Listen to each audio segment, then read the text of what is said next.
Hey, welcome to The Explainer. So, if you're a dog owner, you've probably been there. The endless barking. It can be one of the most frustrating things to deal with. But what if we've been looking at it all wrong? Today, we're diving into how to humanely and, actually quiet the noise for good.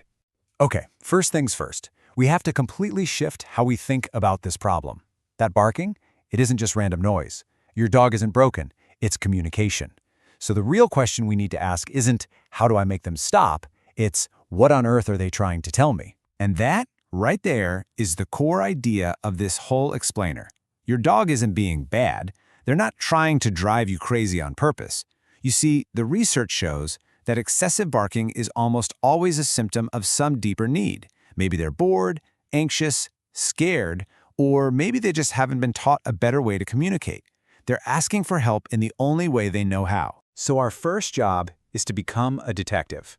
Seriously, before we can even think about a solution, we have to figure out the specific reason our dog is barking. Because the fix for a bored dog is totally different than the fix for a fearful one. The research points to a few usual suspects. It could be anything from emotional stuff, like boredom or anxiety, to instinct, like being protective of the house. It could even be a medical issue. So you've got to watch. When does it happen? Where does it happen? That's how you'll find your trigger. Let's start with boredom, because it's a big one. Dogs are really smart social creatures, right? So if you leave them alone all day with nothing to do, all that mental and physical energy has to go somewhere. And pretty soon, they're barking at a leaf blowing across the yard just to have something to do. Now, anxious barking, that just sounds and feels different.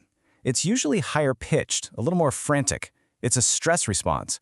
Maybe it's separation anxiety when you leave for work or sheer terror from a thunderstorm. This kind of barking is a genuine cry for help. Okay, so once we've put on our detective hats, we can move to our first line of defense, being proactive. This is all about changing your dog's environment and daily routine to stop the barking before it even has a chance to start. And this quote from the American Kennel Club, it really just says it all. It's one of the simplest, most powerful truths in the dog world. A dog that has had a good walk and some playtime is just way less likely to have all that extra energy to spend on nuisance barking. So what does that look like in real life? Well, daily walks and playtime are non-negotiable. Puzzle toys are fantastic for getting their brain working. And if your dog barks at every person walking by, a simple frosted window film can be a total game changer. Even just leaving the TV on can help drown out the little noises that set them off. Managing the environment is huge, but sometimes you also have to actively teach your dog what you want them to do instead of barking. This is where positive training is so key. We're not trying to stop a behavior so much as we're trying to teach a new, better one. A great tool here is the quiet command. And what's so important is that you have to stay calm. If you yell quiet, you're basically just barking along with them. The trick is to wait for that split-second pause in the barking. Say your word calmly, and then immediately reward that silence. You're showing them, see? This is what gets you the good stuff. I love this concept. It's so smart. Think about it. Your dog can't bark if its mouth is busy carrying a ball, right? Or if it's concentrating on lying down on its bed. So when the doorbell rings, instead of just waiting for the barking to erupt, give your dog a different job to do. Go to your place or get your toy. It literally short-circuits that barking instinct. For those really deep-seated fears, you have to bring out the big guns. And this is a powerful 1-2 punch. Desensitization is just making the scary thing less scary. So you might play a recording of the doorbell, but really, really quietly. Then comes counter-conditioning. That's where you change how they feel about it. Every time they hear that quiet doorbell, they get a piece of chicken. Pretty soon, their brain rewires from doorbell equals scary intruder to doorbell equals chicken. It's amazing.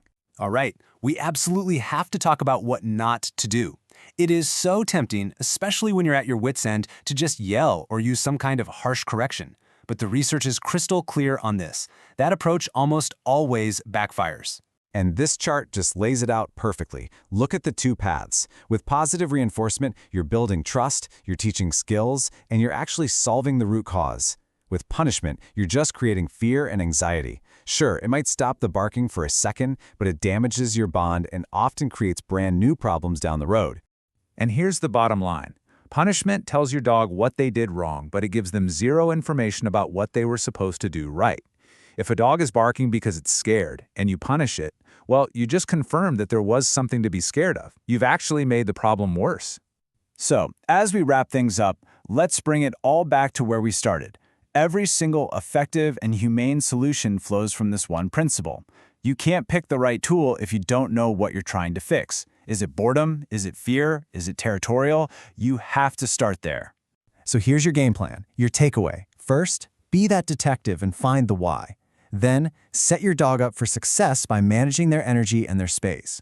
Teach them what you want them to do instead of just yelling no. And above all, be patient. This stuff takes time and consistency. You're not just fixing a problem, you're building a partnership. Ultimately, learning to understand why your dog barks, it isn't just about getting some peace and quiet. It's about deepening your bond, learning to actually speak their language. So I'll leave you with this thought. Once you stop seeing barking as a nuisance and start hearing it as a conversation, what else are you going to talk about? In this video, we discussed the following topics: how to stop dog barking constantly, training to stop excessive dog barking, why does my dog bark all the time, dog barking solutions for pet owners, positive dog training tips for barking, how to train a dog to be quiet, how to stop dog barking at night naturally, tips to calm anxious dog barking problems and solutions, and quiet command dog training.